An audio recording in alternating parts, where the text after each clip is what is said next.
ओम नमो मां आदि शक्ति। प्रथम स्कंध का चौथा अध्याय।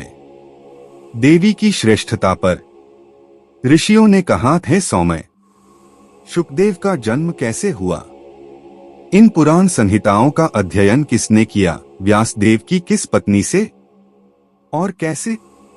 हे परम बुद्धिमान, आपने अभी कहा कि शुकदेव का जन्म गर्भ से स्वाभाविक रूप से नहीं हुआ था। वे होम यज्ञ के लिए सूखी लकड़ी के टुकड़ों से उत्पन्न हुए थे।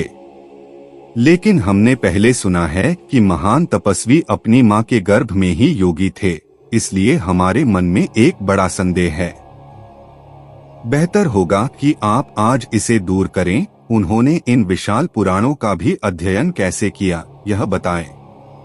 सूत जी ने कहा, बहुत समय पहले सत्यवती के पुत्र वेद व्यास सरस्वती नदी के तट पर अपने आश्रम में थे। एक जोड़ी चातक गौरैया को देखकर बहुत आश्चर्यचकित हुए। उन्होंने देखा कि यह जोड़ा अपने अंडे से उत्पन्न हुए सुंदर शरीर, लाल मुंह और चिकने शरीर वाले बच्चे को चोंच मार रहा है। वे अपनी भूख और परिश्रम की बिल्कुल भी परवाह नहीं करते। वे केवल अपने बच्चे के पालन पोषण की चिंता कर रहे हैं। उन्होंने यह भी कहा कि यह जोड़ा अपने शरीर को बच्चे के शरीर पर रगड़ रहा है और प्यार से उसके मुंह को चूम रहा है और परम आनंद का अनुभव कर रहा है। अपने बच्चों के प्रति दो गौरैया का यह अद्भुत स्नेह देखकर वेद व्यास बहुत चिंतित हो गए और अपने मन में निम्नलिखित पर विचार किया। ओह, जब पक्षियों में अपने बच्चों के प्रति इतना स्नेह होता है तो इसमें क्या आश्चर्य है कि जो लोग अपने पुत्रों से सेवा चाहते हैं वे भी अपने पुत्रों के प्रति स्नेह प्रदर्शित करते हैं। यह गौरैया का जोड़ा अपने बच्चे का सुखी विवाह नहीं करेगा और न ही अपने पुत्र की पत्नी का मुख देखेगा, नहीं यह कि वृद्ध होने पर उनका बच्चा अत्यंत धार्मिक बनेगा और स्वर्ग में महान पुण्य प्राप्त करने के लिए उनकी सेवा करेगा। नहीं, वे यह आशा करते हैं कि उनका बच्चा धन कमाकर उन्हें संतुष्ट करेगा, नहीं यह कि बच्चा उनके मरने पर उनका विधिपूर्वक अंतिम संस्कार करेगा और परलोक में उनके प्रवास में उनकी सहायता करेगा। इनमें से कुछ भी नहीं। नहीं यह बच्चा गया में श्राद्ध कर्म करेगा। नहीं यह बच्चा अपने पूर्वज के तर्पण के दिन नीलकंठ का तर्पण करेगा। तब बैल को छोड़ दिया जाता है और पवित्र माना जाता है। फिर भी गौरैया के जोड़े को अपने बच्चे के प्रति इतना स्नेह है। ओह, इस संसार में पुत्र के शरीर का स्पर्श करना, विशेष रूप से पुत्रों का पालन पोषण करना, जीवन का सबसे बड़ा सुख है। पुत्रहीन के लिए परलोक में कोई आशा नहीं रहती, उसे कभी स्वर्ग नहीं मिलेगा। पुत्र के बिना परलोक में सहायता करने वाला कोई नहीं है। आठ धर्मशास्त्रों में मनु आदि मुनि कहते हैं कि पुत्रवान पुरुष स्वर्ग जाता है और पुत्रहीन कभी स्वर्ग नहीं जा सकता। पुत्रवान पुरुष उन स्वर्गीय सुखों का अधिकारी होता है जिनकी कल्पना नहीं की जा सकती, अपितु प्रत्यक्षतः देखा जा सकता है। पुत्रवान पुरुष पापों से मुक्त हो जाता है, ऐसा वेदों का वचन है। पुत्रहीन पुरुष मृत्यु के समय भी अत्यंत व्याकुल होता है और उस समय बिछी हुई शैया पर लेटे हुए शोकपूर्वक सोचता है, यह मेरी अपार संपत्ति, नाना प्रकार की वस्तुएं, यह मेरा सुंदर घर, इन सब का भोग कौन करेगा? जब पुत्रहीन मनुष्य मृत्यु के समय इस प्रकार व्याकुल होकर बेचैन हो जाता है तो यह निश्चित है कि उसका भविष्य दुर्भाग्य से भरा है। जब तक मृत्यु के समय मन शांत और स्थिर नहीं होता तब तक वह कभी भी अच्छे लक्ष्य को प्राप्त नहीं कर सकता। इस प्रकार अनेक प्रकार से विचार करते हुए सत्यवती के पुत्र वेदव्यास ने गहरी सांस ली और वे बेसुध हो गए। उन्होंने अनेक योजनाएं सोची और अंततः एक निश्चित निष्कर्ष पर पहुंचकर तपस्या करने के लिए सुमेरु पर्वत पर चले गए। वहां पहुंचकर उन्होंने सोचा कि मैं किस देवता की पूजा करूंगा। विष्णु, शिव, इंद्र, ब्रह्मा, सूर्य, गणेश, कार्तिकेय, अग्निया, वरुण, कौन उन्हें शीघ्र वरदान देगा और इस प्रकार उनकी इच्छाओं को पूरा करेगा? इस प्रकार मन में विचार करते समय संयोग से यात्रा करते हुए मद में वीणा लिए एक चित्त मुनि नारद वहां पहुंचे। नारद को देखकर सत्यवती के पुत्र वेदव्यास ने बड़ी प्रसन्नता के साथ उनका हार्दिक स्वागत किया, उन्हें अर्घ्य और आसन दिया तथा उनका कुशलक्षेम पूछा। कल्याण का यह प्रश्न सुनकर नारद मुनि बोले, हे द्वैपायन, आप इतने व्यथित क्यों दिख रहे हैं? पहले यह बात मुझसे कहिए। वेदव्यास ने कहा, पुत्रहीन मनुष्य का कोई लक्ष्य नहीं होता, इसलिए मेरे मन में कोई प्रसन्नता नहीं है। मैं सदैव पुत्र प्राप्ति के लिए व्याकुल रहता हूँ, इसलिए मुझे बहुत दुख है। आज मेरा मन एक ही विचार से अत्यंत व्याकुल है कि मैं अपनी तपस्या से किस देव को संतुष्ट करूं, जो मेरी मनोकामनाएं पूरी करेगा। अब मैं आपकी शरण लेता हूं। हे दयालु महर्षि, आप सर्वज्ञ हैं, शीघ्र बताइए मैं किस देव की शरण लूं जो मुझे पुत्र प्रदान करेगा। सूत जी बोले, कृष्ण द्वैपायन वेद व्यास द्वारा इस प्रकार पूछे जाने पर वेदों के पारंगत महामना नारद मुनि अत्यंत प्रसन्न हुए और इस प्रकार बोले, हे परम सौभाग्यशाली पराशर पुत्र, आज आपने मुझसे जो प्रश्न पूछा है वह पहले मेरे पिता ने नारायण से पूछा था। इस पर देवों के देव, जगत के रचिता, पालक और संहारक, लक्ष्मी के पति, चतुर्भुज, पीत वस्त्रधारी, शंख चक्र और गदा धारण किए हुए, वक्षस्थल पर श्रीवत्स, विष्णु के हृदय पर स्थित एक चिन्ह या बालों का घुंघरू धारण किए हुए तथा कौस्तुभगेम से सुशोभित स्वयं भगवान नारायण वासुदेव महान योग में लीन हो गए। इस पर मेरे पिता को बड़ा आश्चर्य हुआ और उन्होंने कहा, हे जनार्दन, आप देवों के देव हैं, वर्तमान, भूत और भविष्य के स्वामी, इस ब्रह्मांड के स्वामी, आप योग में ध्यान क्यों कर रहे हैं? और आप किसका ध्यान कर रहे हैं? हे देवश्रेष्ठ, आप संपूर्ण ब्रह्मांड के स्वामी हैं और फिर भी आप अब गहन ध्यान में लीन हैं। इस पर मुझे बड़ा आश्चर्य हो रहा है। मेरा आश्चर्य निराधार नहीं है, आप स्वयं देख सकते हैं। इससे अधिक अद्भुत क्या हो सकता है? हे राम, मैं आपकी नाभि से कमल से उत्पन्न हुआ हूँ और इस संपूर्ण ब्रह्मांड का स्वामी हो गया हूँ। इस ब्रह्मांड में आपसे श्रेष्ठ कौन है? कृपा करके मुझे यह बताइए। हे जगत के स्वामी, आप ही सबके मूल, समस्त कारणों के कारण, सृष्टिकर्ता, पालक और संहारकर्ता तथा समस्त कर्मों के समर्थकर्ता हैं।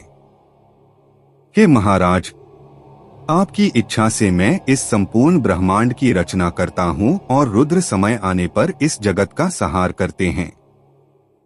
वे सदैव आपकी आज्ञा के अधीन रहते हैं।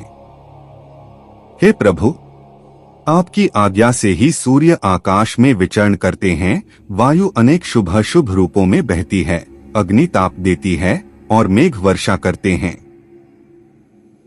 मैं तीनों लोकों में आपसे श्रेष्ठ किसी को नहीं देखता। फिर आप किसका ध्यान कर रहे हैं, जबकि उनके अत्यंत बुद्धिमान पुत्र शुकदेव आपसे प्रश्न कर रहे हैं? सामान्य रीति से गर्भ से उत्पन्न न होने के कारण द्वैपायन ने पुराण के समस्त गूढ़ उत्तम अर्थों का वर्णन किया और इस प्रकार मैं भी उन्हें जान गया। हे मुनियों, इस प्रकार शुकदेव ने इस अनंत अथाह संसार सागर को पार करने के लिए तत्पर होकर वेद के अद्भुत गुणों, कल्प वृक्ष और इस श्रीमद्भागवत के अनेक आख्यानों और उपाख्यानों का बड़ी उत्सुकता और तीव्र प्रसन्नता के साथ आस्वादन किया। हे ज्ञानियों, इस संसार में ऐसा कौन है जो इस भागवत को सुनकर कली के इस भय से मुक्त न हो? वेदों में वर्णित आचार और धर्म से रहित महापापी भी यदि इस उत्तम देवी भागवत को, जो पुराणों में प्रमुख है, श्रवण कर ले तो वह इस लोक के समस्त महान भोगों का भोग करता है और अंत में योगियों के सनातन स्थान को प्राप्त करता है। जो अपने निर्गुण रूप में हरि और हर को भी दुर्लभ हैं, जो ज्ञानियों को तत्व विद्या के समान अत्यंत प्रिय हैं, जिनका वास्तविक स्वरूप केवल समाधि में ही अनुभव किया जा सकता है, वे भागवत पुराण के श्रोताओं के हृदय गुहा में सदैव निवास करती हैं। जो मनुष्य सर्वगुण संपन्न मनुष्य जन्म पाकर इस संसार रूपी नाव को पार करने के लिए इस पुराण के वाचक को पाकर इस आनंदमय पुराण को नहीं सुनता, वह विधाता द्वारा अवश्य ही वंचित कर दिया जाता है। ऐसा क्यों है कि ये मंदबुद्धि मनुष्य दुष्ट कानों के द्वारा सदैव दूसरों के दोष और निंदा सुनते रहते हैं, जो सर्वथा व्यर्थ है, और इस शुद्ध पुराण को नहीं सुन पाते, जिसमें धर्म, अर्थ, काम और मोक्ष ये 4 वर्ग हैं। यही मेरी मुख्य शंका है। हे उत्तम व्रतधारी, मैं आपका भक्त हूँ, मुझ पर कृपा कीजिए और मुझे यह बताइए। महापुरुषों के लिए लगभग कुछ भी गुप्त नहीं है, यह सर्वविदित तथ्य है। इस प्रकार ब्रह्मा के वचन सुनकर भगवान नारायण बोले, हे ब्राह्मण, अब मैं तुमसे अपने मन की बात कहता हूँ, ध्यानपूर्वक सुनो। यद्यपि देवता, दानव, मनुष्य और सभी लोग जानते हैं कि आप सृष्टिकर्ता हैं, मैं पालन करता हूँ और रुद्र संहार करता है, फिर भी यह ज्ञात है कि वेदों में पारंगत ऋषिगण वेदों से अनुमान करके इस निष्कर्ष पर पहुँचे हैं कि सृष्टि, पालन और संहार सृजनात्मक शक्ति, संरक्षक शक्ति और संहारात्मक शक्ति द्वारा होते हैं। आप में निवास करने वाली राजसिक सृजनात्मक शक्ति, मुझ में निवास करने वाली सात्विक संरक्षक शक्ति और रुद्र में निवास करने वाली तामसिक संहारात्मक शक्ति ही सर्वस्व हैं। जब ये शक्तियां अनुपस्थित हो जाती हैं, तो आप निष्क्रिय हो जाते हैं और सृजन करने में असमर्थ हो जाते हैं, मैं पालन करने में और रुद्र संहार करने में असमर्थ हो जाते हैं। हे बुद्धिमान सुव्रत, हम सभी प्रत्यक्ष या अप्रत्यक्ष रूप से सदैव उस शक्ति के अधीन रहते हैं, जो उदाहरण आप देख और समझ सकते हैं, उन्हें सुनिए। प्रलय के समय मैं उस शक्ति के अधीन होकर अनंत की शैया पर लेटता हूँ। पुनः सृष्टि के समय मैं काल के प्रभाव से जाग उठता हूँ। मैं सदैव उस महाशक्ति के अधीन रहता हूँ, उनकी आज्ञा से। मैं दीर्घकाल तक तपस्या में रत रहता हूँ, उनकी आज्ञा से। कभी लक्ष्मी के साथ रमण करता हूँ, कभी दानवों के साथ, समस्त लोगों को भयंकर करने वाले महाशारीरिक कष्टों से युक्त युद्ध करता हूँ। हे धर्म के ज्ञाता, आपकी उपस्थिति से पूर्व ही मैंने उस एक महासागर पर 5000 वर्षों तक हाथापाई की थी। बहुत समय पहले मेरे कान के मैल से मधु और कैटब नामक 2 राक्षस उत्पन्न हुए थे, जो अहंकार से उन्मत्त थे, और देवी की कृपा से मैंने सफलतापूर्वक उन दोनों दानवों को मार डाला। हे महाभाग्यवान, उस समय आपने उस महान शक्ति को, जो सर्वोच्च से भी उच्चतर और समस्त कारणों की कारण है, अनुभव किया। फिर आप यह प्रश्न बार बार क्यों पूछ रहे हैं? उसी शक्ति की इच्छा से मुझे यह पुरुष रूपी बोध हुआ है, और मैं महासागर में विचरण करता हूँ। युग युग में उन्हीं की इच्छा से मैं कच्छप, वराह, नरसिंह और वामन अवतार धारण करता हूँ। कोई भी निम्न प्राणियों, विशेषकर पक्षियों की योनि में जन्म लेना पसंद नहीं करता।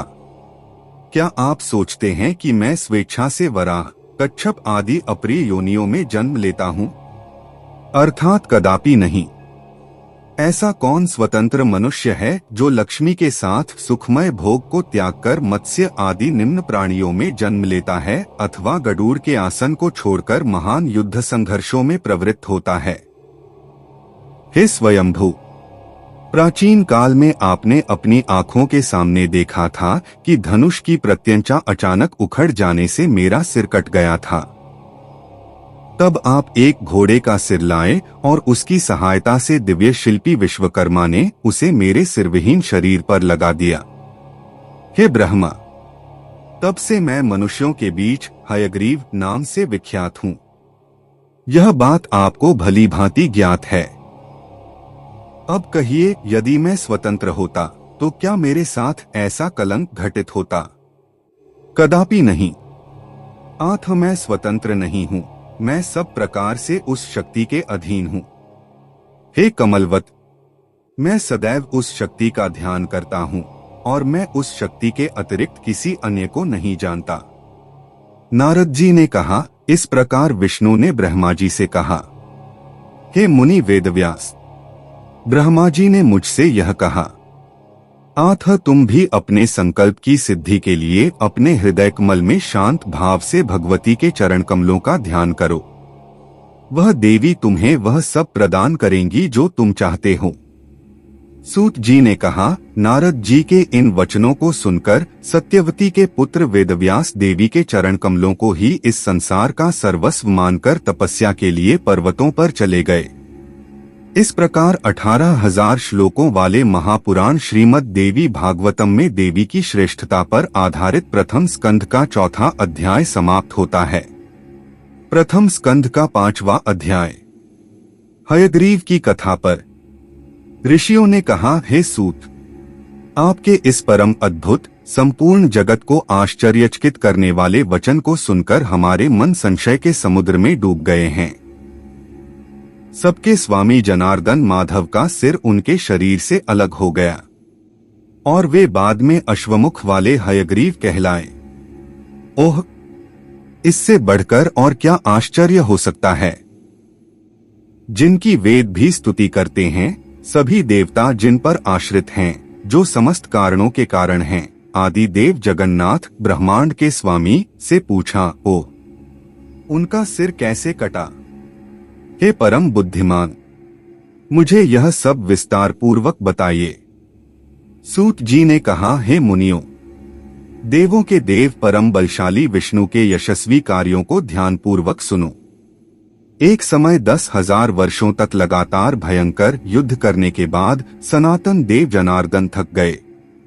इसके बाद भगवान नारायण किसी समतल भूमि पर किसी रमणीय स्थान पर पद्मासन पर बैठ गए और धनुष की प्रत्यंचा चढ़ाकर भूमि पर सीधा रखकर अपना सिर धनुष के अग्रभाग पर रखकर गहरी नींद में सो गए। राम के स्वामी विष्णु अत्यधिक थक गए थे, इसलिए वे शीघ्र ही गहरी नींद में सो गए। इस समय ब्रह्मा और महेश के साथ इंद्र और अन्य देवताओं ने यज्ञ प्रारंभ किया। तत्पश्चात देवकुंड में सफलता प्राप्ति के लिए वे यज्ञों के स्वामी देव जनार्दन से मिलने वैकुंठ क्षेत्र में गए। वहां विष्णु को न पाकर देवताओं ने अपने ध्यान से जाना कि भगवान विष्णु कहाँ विराजमान हैं और वे वहां गए। उन्होंने देखा कि देवों के देव भगवान विष्णु योग निद्रा में लीन होकर अचेत अवस्था में लेटे हुए हैं। अथ वे वहां आसन ग्रहण कर गए। जगत के स्वामी को शयन करते देख ब्रह्मा, रुद्र तथा अन्य देवता चिंतित हो गए। तब इंद्र ने देवताओं से कहा, हे सुरश्रेष्ठ, अब क्या किया जाए? हम भगवान को निद्रा से कैसे जगाएं? अब उन उपायों पर विचार करो जिनसे यह कार्य हो सके। इंद्र के वचन सुनकर शंभु ने कहा, हे उत्तम देवो, अब हमें अपना यज्ञ कार्य पूर्ण करना चाहिए। किंतु यदि भगवान की निद्रा भंग हुई तो वे क्रोधित हो जाएंगे। शंकर के वचन सुनकर परमेष्ठी ब्रह्मा ने वामरी कीट, एक प्रकार की श्वेत चींटियां, उत्पन्न की ताकि वे भूमि पर पड़े धनुष के अग्रभाग को खा जाए, जिससे उसका दूसरा सिरा ऊपर उठ जाए और उनकी निद्रा भंग हो जाए। इस प्रकार देव का उद्देश्य निस्संदेह पूर्ण होगा। इस प्रकार अपने मन को स्थिर करके सनातन देव ब्रह्मा ने वामरी श्वेत चींटियों को धनुष की डोरी काटने का आदेश दिया। ब्रह्मा जी का यह आदेश सुनकर वामन ब्रह्मा जी से इस प्रकार बोले, हे ब्राह्मण, मैं जगत गुरु लक्ष्मीपति देव की निद्रा कैसे भंग कर सकता हूँ? किसी को गहरी निद्रा से जगाना, किसी की वाणी में बाधा डालना, पति पत्नी के प्रेम को खंडित करना, बालक को माता से अलग करना, ये सब ब्रह्महत्या के समान हैं। आठ हे देव, मैं देव की निद्रा का सुख कैसे भंग कर सकता हूँ? और धनुष की डोरी खाने से मुझे क्या लाभ होगा जिससे मैं यह पाप कर्म कर सकूं? किंतु यदि मनुष्य का कोई स्वार्थ हो तो वह पाप कर सकता है। यदि मेरा कोई स्वार्थ हो तो मैं इसे खाने को तैयार हूँ। ब्रह्मा जी ने कहा, हम तुम्हें भी अपने इस यज्ञ में भाग देंगे, इसलिए मेरी बात सुनो, हमारा कार्य करो और विष्णु को निद्रा से जगाओ। होम के समय जो भी घी होमकुंड के बाहर गिरेगा वह तुम्हारे भाग में आएगा, इसलिए शीघ्रता से यह कार्य करो। सूत जी बोले, ब्रह्मा जी की इस प्रकार आज्ञा पाकर वामी कीट ने भूमि पर रखे हुए धनुष के अग्रभाग को खा लिया। तुरंत ही प्रत्यंचा ढीली पड़ गई और धनुष ऊपर उठ गया, दूसरा सिरा मुक्त हो गया और भयंकर ध्वनि हुई। देवता भयभीत हो गए सारा ब्रह्मांड व्याकुल हो गया, पृथ्वी कांप उठी, समुद्र उफन गया, जलचर चौंक उठे, प्रचंड वायु चली, पर्वत कांप उठे, अशुभ उल्काएं गिरने लगीं। दिशाओं ने भयानक रूप धारण कर लिया, सूर्य क्षितिज से नीचे चला गया। उस संकट के समय देवता चिंतित हो गए कि अब क्या अनिष्ट घटित होगा। हे तपस्वियों, जब देवता इस प्रकार विचार कर रहे थे, तब देवदेव विष्णु का मुकुटयुक्त मस्तक लुप्त हो गया। कोई नहीं जानता था कि वह कहाँ गिरा। जब भयंकर अंधकार दूर हो गया, तब ब्रह्मा और महादेव ने विष्णु का सिर कटा हुआ विरूप शरीर देखा। विष्णु की उस सिरविहीन आकृति को देखकर वे अत्यंत आश्चर्यचकित हुए। वे चिंता के सागर में डूब गए और शोक से अभिभूत होकर जोर जोर से रोने लगे। हे प्रभु, हे स्वामी, हे देवदेव, हे सनातन, आज हम पर यह कैसी अप्रत्याशित असाधारण विपत्ति घटित हुई। हे देव, आपको न तो छेदा जा सकता है, न काटा जा सकता है, न ही जलाया जा सकता है, फिर आपका सिर कैसे काटा गया? क्या यह किसी की माया है? देव, हे सर्वव्यापी, आपकी ऐसी स्थिति में देवता जीवित नहीं रह सकते। हम नहीं जानते कि आपका हम पर कैसा स्नेह है। हम अपने स्वार्थ के कारण रो रहे हैं, शायद इसीलिए ऐसा हुआ है। हे लक्ष्मी देव, दैत्यों, यक्षों या राक्षसों ने तो यह काम नहीं किया।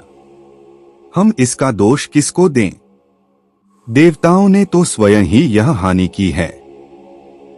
हे देवों के स्वामी, देवता अब आपके अधीन हैं।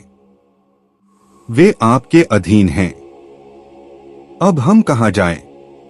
क्या करें? इन मूर्ख देवताओं को बचाने वाला कोई नहीं है।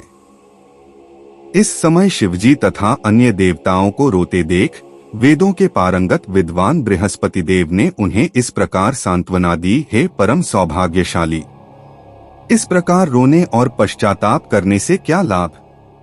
अब तुम्हें अपने विपत्तियों के निवारण हेतु उपाय सोचने चाहिए। हे देवों के स्वामी, भाग्य स्वयं का परिश्रम और बुद्धि समान है। यदि सफलता भाग्य या संयोग से नहीं मिलती, तो व्यक्ति को अपना पराक्रम और योग्यता अवश्य दिखानी चाहिए।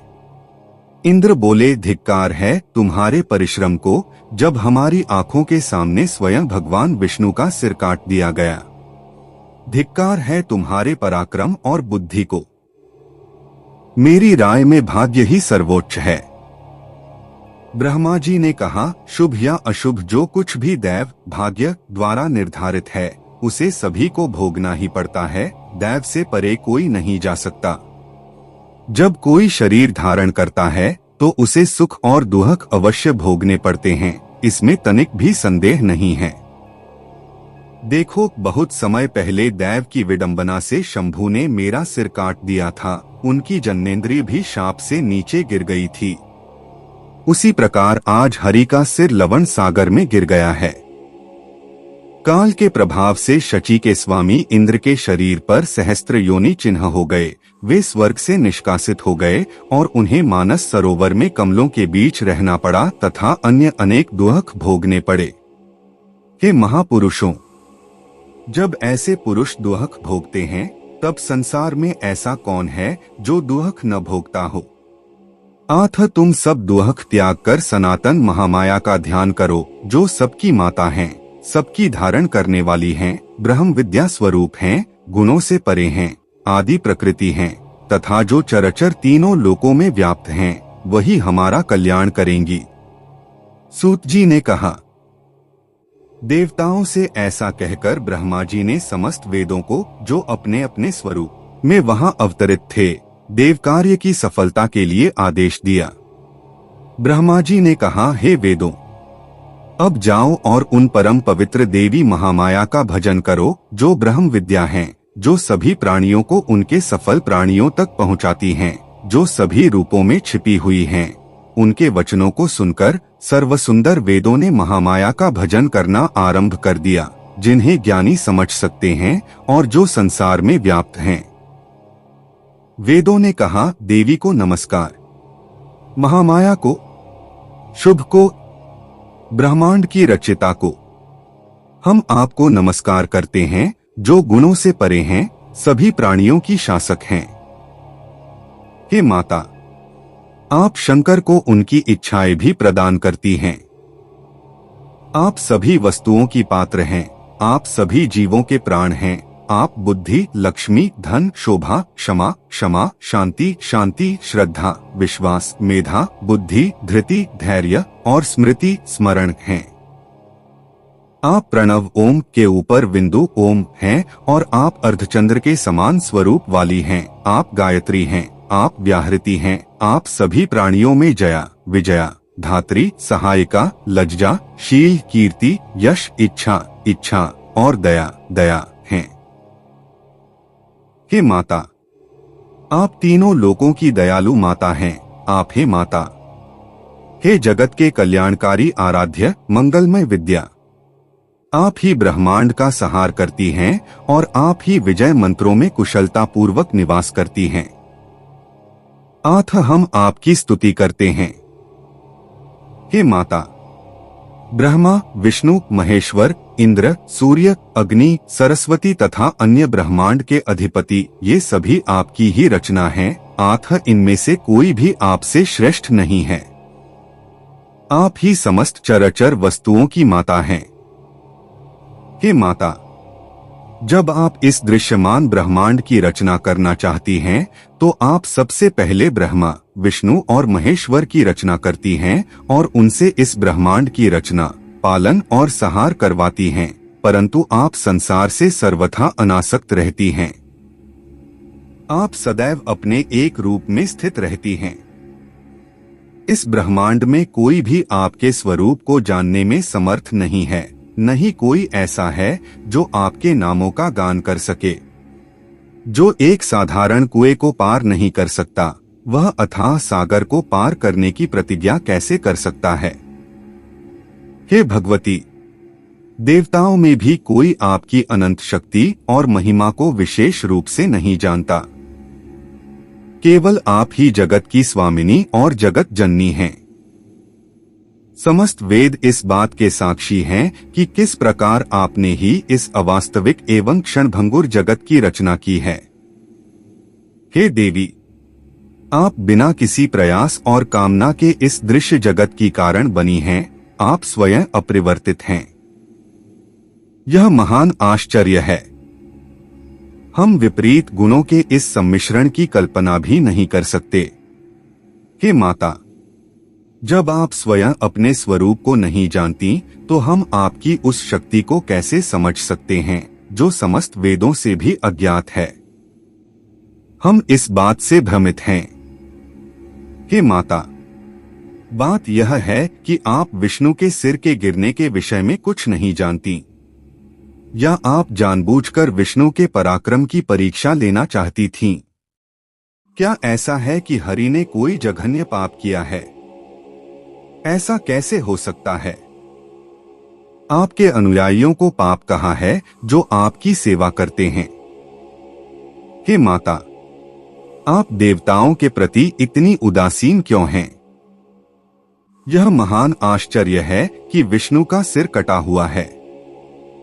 सचमुच हम महान दुर्भाग्य में डूबे हुए हैं। आप अपने भक्तों के दुख दूर करने में चतुर हैं।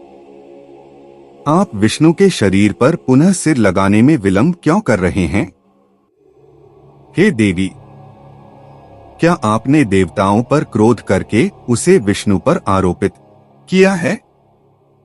अथवा विष्णु को अभिमान हो गया था और उसे रोकने के लिए आपने यह लीला की है?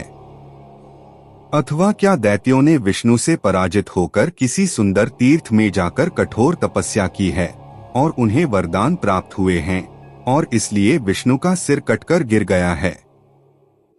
हे भगवती, क्या आप विष्णु के श्रीहीन शरीर को देखने के लिए अत्यंत उत्सुक थीं, इसलिए आपने ऐसा देखा है? हे परम शक्ति, क्या आप सिंधु सागर की पुत्री लक्ष्मी देवी पर क्रोधित हैं? अन्यथा आपने उन्हें उनके पति से क्यों वंचित किया? लक्ष्मी आपके अंश से उत्पन्न हुई हैं, अतः आपको उनका अपराध क्षमा करना चाहिए। इसलिए आप उसके पति के प्राण लौटाकर उसे प्रसन्न करें। हे देवी, आपकी सेवा में लगे हुए प्रमुख देवता सदैव आपको प्रणाम करते हैं। हे देवी, आप कृपा करें और सबके स्वामी देव विष्णु को जीवित करें तथा हमें इस दुख सागर से पार लगाएं। हे माता, हम कुछ भी समझ नहीं पा रहे हैं कि हरि का सिर कहाँ गया। आपके अतिरिक्त हमारा कोई रक्षक नहीं है जो उन्हें जीवन प्रदान कर सके। हे देवी, जैसे अमृत सभी देवताओं को जीवन प्रदान करता है, वैसे ही क्या आप समस्त जगत को जीवन प्रदान करती हैं। सूत जी ने कहा, इस प्रकार वेदों द्वारा उनके अंगों और सामगानों सामवेद के गीत द्वारा स्तुति की गई निर्गुण माहेश्वरी देवी महामाया प्रसन्न हुई। तब स्वर्ग से उनके पास शुभ वाणी आई, जो सबको प्रसन्न करने वाली और कानों को भाने वाली थी, यद्यपि कोई रूप दिखाई नहीं दे रहा था। हे सुरस, इसकी कोई चिंता मत करो, तुम अमर हो, तुम्हें क्या भय हो सकता है। अपने होश में आओ। मैं वेदों द्वारा गाई गई स्तुति से बहुत प्रसन्न हूँ, इसमें कोई संदेह नहीं है। मनुष्यों में जो कोई भी भक्ति के साथ मेरे इस स्तोत्र को पढ़ेगा, वह अपनी सभी इच्छाओं को प्राप्त करेगा। जो कोई भी तीनों संध्याओं के दौरान भक्तिपूर्वक इसे सुनेगा, वह कष्टों से मुक्त हो जाएगा और सुखी हो जाएगा। जब यह स्तोत्र वेदों द्वारा गाया जाता है तो यह वेदों के बराबर होता है। क्या इस संसार में कोई भी घटना अकारण घटित होती है? अब सुनिए कि हरि का सिर क्यों काटा गया। एक बार अपनी प्रिय पत्नी लक्ष्मी देवी का सुंदर मुख देखकर हरि उनके सामने हंस पड़े। इस पर लक्ष्मी देवी को समझ में आया कि उन्होंने अवश्य ही मेरे मुख में कुछ कुरूपता देखी है और इसीलिए वे हंसे हैं, अन्यथा मेरे पति मुझे देखकर क्यों हंसते। परंतु इतने समय के बाद मेरे मुख में कुरूपता देखने का क्या कारण हो सकता है? और वे बिना किसी कुरूपता को देखे बिना किसी कारण के क्यों हंसेंगे? अथवा हो सकता है उन्होंने किसी अन्य सुंदर स्त्री को मेरी सहपत्नी बना लिया हो। इस प्रकार मन में तरह तरह की बातें करते हुए महालक्ष्मी धीरे धीरे क्रोधित हो गईं और तमोगुण ने उन्हें धीरे धीरे वश में कर लिया।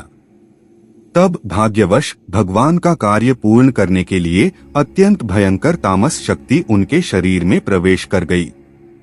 वे अत्यंत क्रोधित हुईं और धीरे से बोलीं, तेरा सिर कट जाए। इस प्रकार स्त्री स्वभाव और भगवान की नीति के कारण लक्ष्मी ने बिना किसी अच्छे बुरे विचार के शाप दे दिया, जिससे उन्हें स्वयं कष्ट उठाना पड़ा। तामसी शक्ति के प्रभाव से उन्होंने सोचा कि सहपत्नी होना उनके वैधव्य से भी अधिक कष्टदायक होगा, इसलिए उन्होंने भगवान को शाप दे दिया। मिथ्यात्व, व्यर्थ दुस्साहस, धूर्तता, मूर्खता, अधीरता, अतिलोभ, अपवित्रता और कठोरता स्त्रियों के स्वाभाविक गुण हैं। इसी श्राप के कारण वसुदेव का सिर लवण सागर में गिर गया। अब मैं, हे सुरसत्तम, इस प्रसंग का एक और कारण भी है।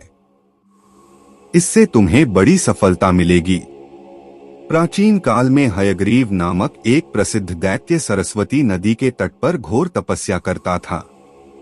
दैत्य ने समस्त प्रकार के भोगों का परित्याग करके अपनी इंद्रियों को वश में करके निराहार रहकर एकाक्षरी मायाविज मंत्र का जप किया और मेरी परम शक्ति के स्वरूप का ध्यान करते हुए समस्त आभूषणों से विभूषित होकर 1000 वर्षों तक घोर तपस्या की। मैं भी अपने तामसी रूप में उस दैत्य द्वारा ध्यान किए हुए उस तपस्थल पर गया और उसके समक्ष प्रकट हुआ। वहां सिंह की पीठ पर बैठकर उसकी तपस्या पर दया करते हुए मैंने उससे कहा, हे महाप्रतापी, हे उत्तम व्रतों वाले, मैं आपको वर देने आया हूँ। देवी के वचन सुनकर वह दैत्य तुरंत उठ खड़ा हुआ और भक्तिपूर्वक उसके चरणों में गिरकर उसकी प्रदक्षिणा करने लगा। मेरे रूप को देखकर उसके विशाल नेत्र प्रेम से प्रफुल्लित हो उठे और आंसुओं से भर गए। फिर आंसू बहाते हुए वह मेरा भजन करने लगा। हयग्रीव ने कहा, देवी महामाये को नमस्कार है। मैं आपको सृष्टि की रचयिता, पालनकर्ता और संहारकर्ता को नमस्कार करता हूँ। आप अपने भक्तों पर कृपा करने में कुशल हैं। भक्तों की मनोकामनाओं को पूरा करने वाली हैं। आपको नमस्कार है। हे मोक्षदाता, हे मंगलमय, मैं आपको नमस्कार करता हूँ। आप पृथ्वी, जल, अग्नि, वायु और आकाश, इन 5 तत्वों के कारण हैं। आप रूप, रस, गंध, शब्द और स्पर्श के कारण हैं। हे महेश्वरी, 5 ज्ञानेंद्रिया, आँख, कान, नाक, जीभ और त्वचा तथा 5 कर्मेंद्रिया, हाथ, पैर, वाणी, भुजाएं और जननेंद्रिय, ये सब आपने ही उत्पन्न की हैं। देवी ने कहा, हे बालक, मैं तुम्हारी अद्भुत तपस्या और भक्ति से बहुत संतुष्ट हूँ। अब कहो कि तुम क्या वरदान चाहते हो। मैं तुम्हें तुम्हारी इच्छानुसार वरदान दूंगी। हयग्रीव ने कहा, हे माता, मुझे वह वरदान दो जिससे मेरी मृत्यु न हो और मैं सुरों और असुरों से अजय रहूं, मैं योगी और अमर हो जाऊं। देवी ने कहा, मृत्यु से जन्म और जन्म से मृत्यु होती है, यह अवश्यंभावी है। इस संसार में यही क्रम विद्यमान है, इसका कभी उल्लंघन नहीं होता। हे राक्षस श्रेष्ठ, इस प्रकार मृत्यु को निश्चित जानकर मन में विचार करके दूसरा वर मांगिए। हयग्रीव बोले, हे जगत जननी, यदि आप मुझे अमरता प्रदान करने को तत्पर नहीं हैं, तो मुझे यह वर प्रदान करें कि मेरी मृत्यु अश्वमुख के अतिरिक्त किसी अन्य से न हो। आप मुझ पर दया करें और मुझे मेरा मनोवांछित वर प्रदान करें। हे परम भाग्यशाली, घर जाओ और सुखपूर्वक अपना राज्य चलाओ। अश्वमुख वाले के अतिरिक्त अन्य किसी प्राणी से तुम्हारी मृत्यु नहीं होगी। इस प्रकार वर देकर देवी अंतर्धान हो गईं। इस वर को पाकर अत्यंत प्रसन्न होकर हयग्रीव अपने निवास स्थान को चले गए। तब से वह दुष्ट दैत्य समस्त देवताओं और मुनियों को अत्यंत कष्ट दे रहा है। तीनों लोकों में उसका वध करने वाला कोई नहीं है। आठ विश्वकर्मा एक घोड़े का सिर लेकर उसे विष्णु के मस्तक विहीन शरीर पर लगा दें। तब भगवान हयग्रीव देवताओं के कल्याण के लिए उस दुष्ट असुर का वध करेंगे। सूत ने कहा, इस प्रकार देवताओं से कहकर भगवती श्रवणी चुप रहीं। देवता बहुत प्रसन्न हुए और विश्वकर्मा से बोले, कृपया यह देव कार्य करें और विष्णु का सिर ठीक कर दें। वे हयग्रीव बनेंगे और अदम्य दानव का वध करेंगे। सूत जी बोले। ये वचन सुनकर विश्वकर्मा ने शीघ्रतापूर्वक अपने फरसे से एक घोड़े का सिर काट डाला, उसे देवताओं के समक्ष लाया और विष्णु के सिरविहीन शरीर पर लगा दिया। महामाया की कृपा से भगवान हयग्रीव नामक अश्वमुखधारी हुए। फिर कुछ दिनों के पश्चात भगवान हयग्रीव ने अपने बल से ही उस अभिमानी दानव देवताओं के शत्रु का वध कर दिया। इस उत्तम उपाख्यान को सुनने वाला मनुष्य निश्चय ही सभी प्रकार के कष्टों से मुक्त हो जाता है। महामाया के पवित्र एवं पापनाशक यशस्वी कार्यों का श्रवण या पठन करने से सभी प्रकार की संपत्ति प्राप्त होती है।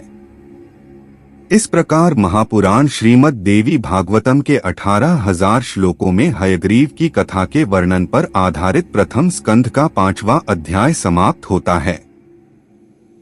श्रीमद् देवी भागवतम महापुराण प्रथम स्कंध का 6ठा अध्याय। मधुकैटभ द्वारा युद्ध की तैयारी पर। ऋषियों ने कहा, थे सौम्य, अभी आपने उस महासागर में भगवान शौरी और मधुकैटभ के बीच 5,000 वर्षों तक चले युद्ध का वर्णन किया है। देवताओं में अजय 2 महान शक्तिशाली दानव वहां कैसे उत्पन्न हुए और भगवान हरि ने उनका वध क्यों किया।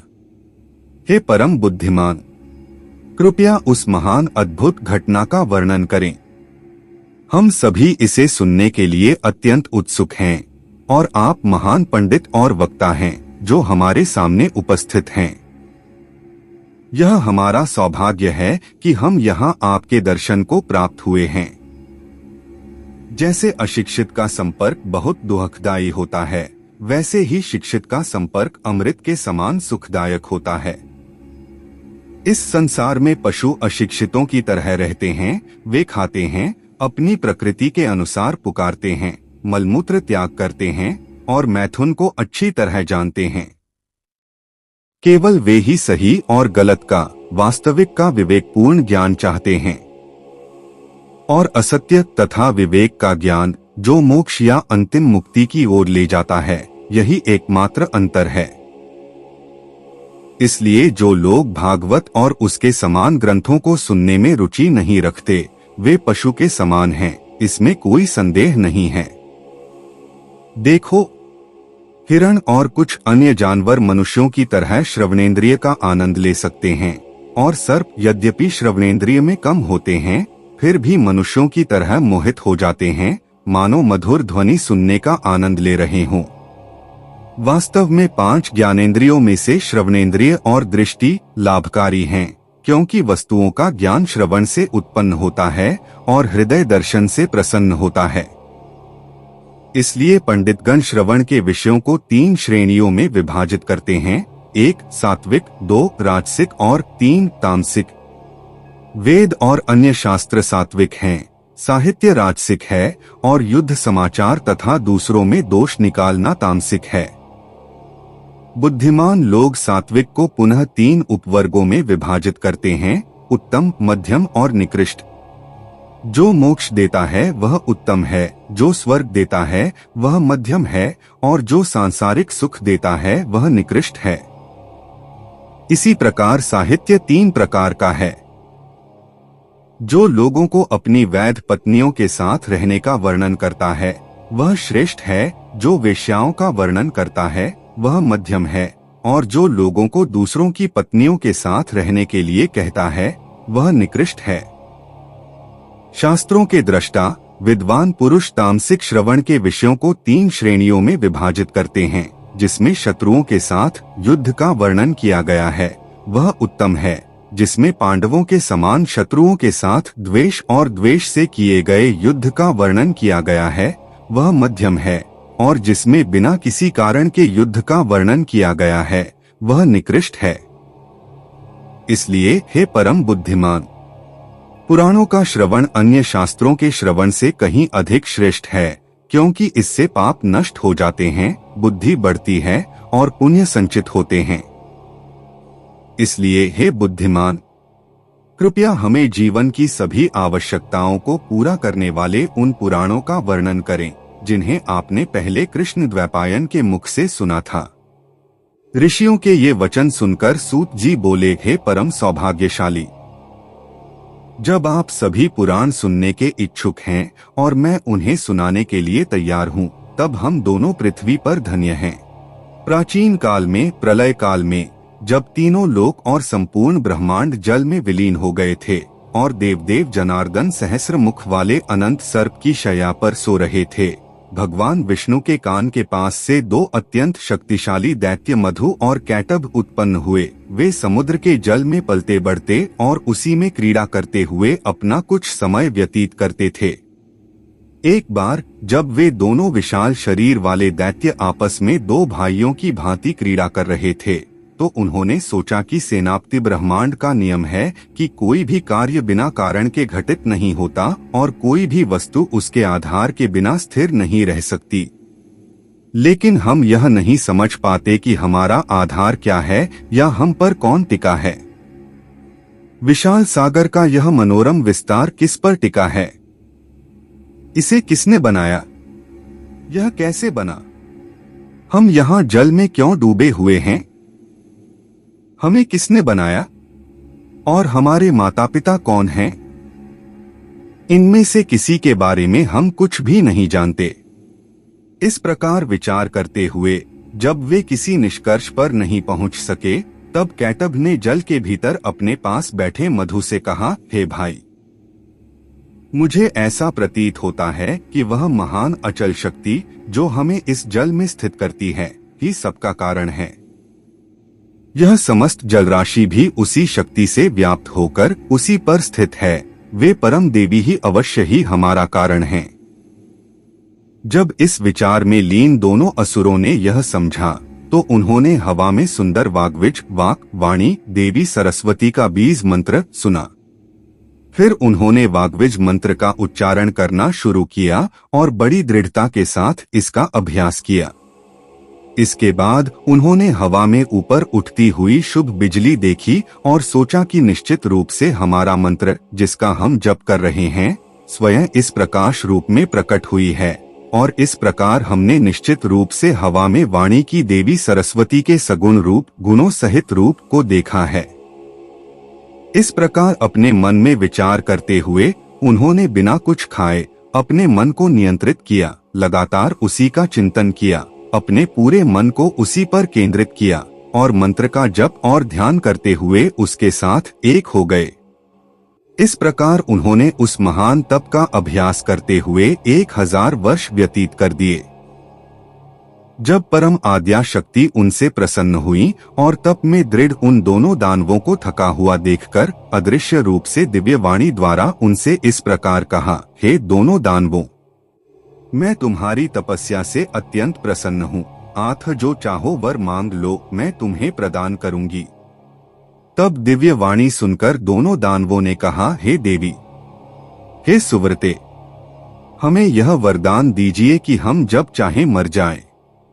यह सुनकर वाग्देवी बोली, हे दोनों दानवों, मेरी कृपा से तुम दोनों की मृत्यु अवश्य होगी और तुम दोनों भाई समस्त सुरों और असुरों से अजय होगे, इसमें कोई संदेह नहीं है।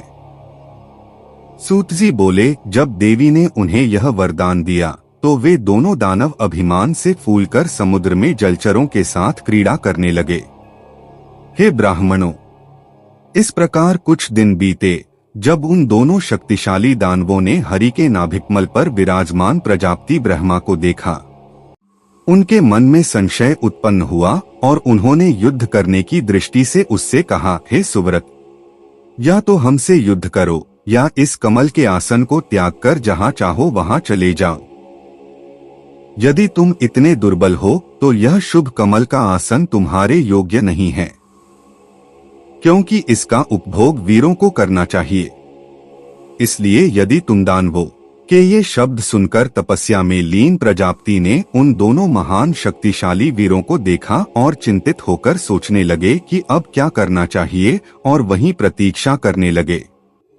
इस प्रकार महर्षि वेदव्यास रचित श्रीमद् देवी भागवतम महापुराण में मधुकैटभ द्वारा युद्ध की तैयारी पर आधारित प्रथम स्कंध का 6वां अध्याय समाप्त होता है।